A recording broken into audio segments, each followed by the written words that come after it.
چند هزار سال پیش کتاب مقدسی نوشته شد که در اون گفت دنیا دست انسانها نیست و در دست نژادیه که از رابطه فرشته هایی سقوط کرده و انسانها شکل گرفته و همین یک جمله کافی بود که از همون موقع تا الان این کتاب رو ممنوع اعلام کنن.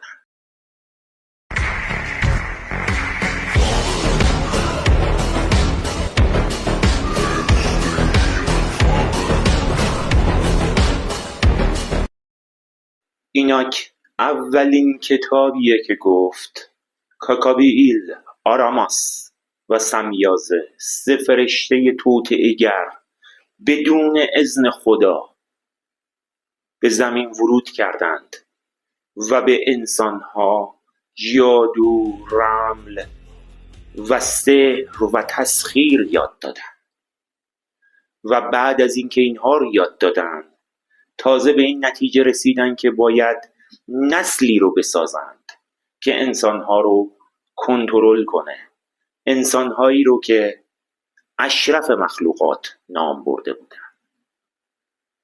اونها با زنهای انسان وارد رابطه شدند و نسلی رو به وجود آوردند که از چند هزار سال پیش تا الان زمین رو تحت کنترل خودش داره.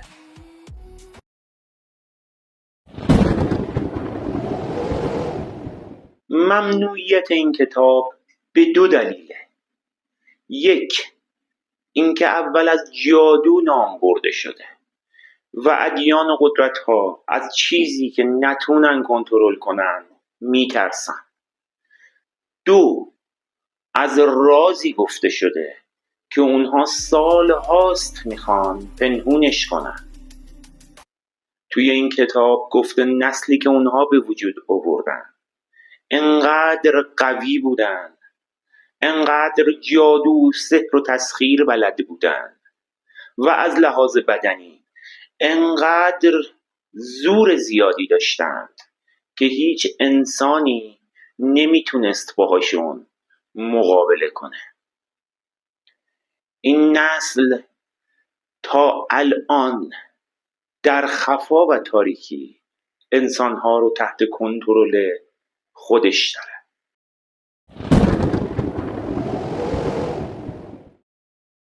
شاید اسم تارتاروس رو در جایی شنیده باشید.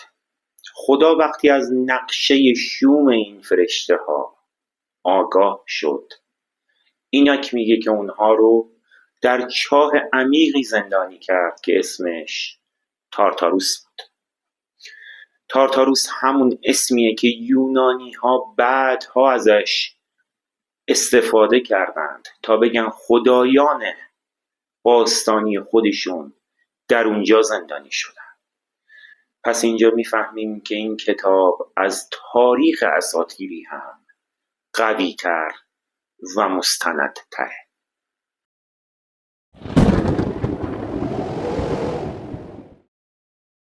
در ایناک از روز داوری و روز قیامت قبل از تورات، قبل از انجیل و قبل از قرآن نام برده شده و در اون گفته پسران انسان نگهبانان چهارگانه و صاحبان کوه آتشین به قضاوت انسان ها میشینن. چیزی که توی اینجا مستندش میکنه اینه که همون مسیحیایی که میگن این کتاب رد میشه در مکاشفات یوحنا دقیقاً مثل همین جملات استفاده شده. اینجا این تغییر حالت و تغییر فاز در اونها کاملا مشخصه، وگرنه واتیکان اگر بخواد ایناک رو رد کنه مجبور مکاشفات یوحنا رو رد کنه. پس بهترین چیز اینه که ایناک رو مخفی کنه.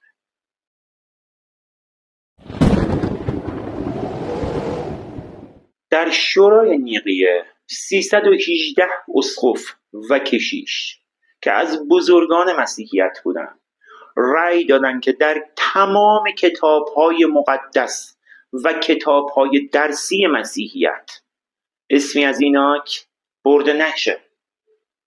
چرا؟ چون اونها نمیخواستند خیلی چیزها گفته بشه.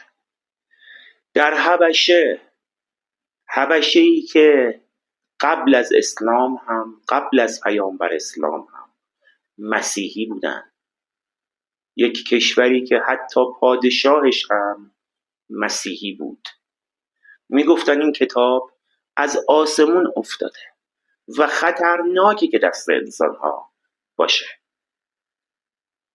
اما بعد از مدتی دیدن که این کتاب رو به جای مخفی کردن بهتره که کلاً نابود کنن.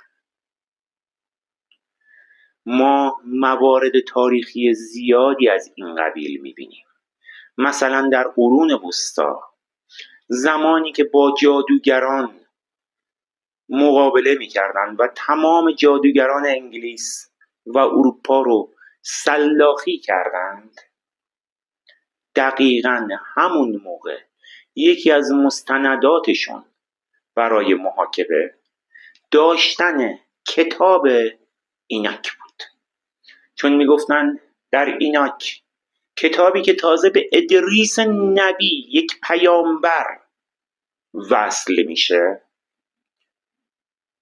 آموزش صریح جادوگری، رمل و تسخیر داده شده و داشتن این کتاب رو جرمی برای جادوگرها میدونستن.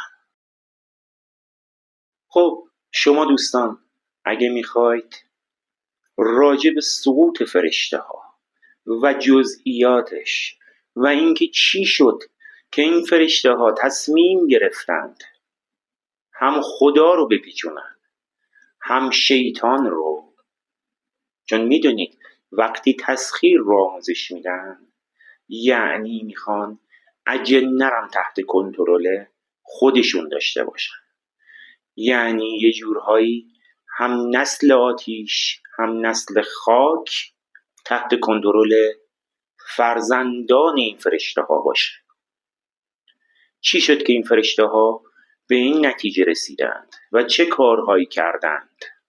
شما دوستان اگه میخواید این موارد رو واسهتون توضیح بدم، حتما نظرتون رو در کامنت بنویسید و از لایک و شیر کردن این ویدیو غافل نشید.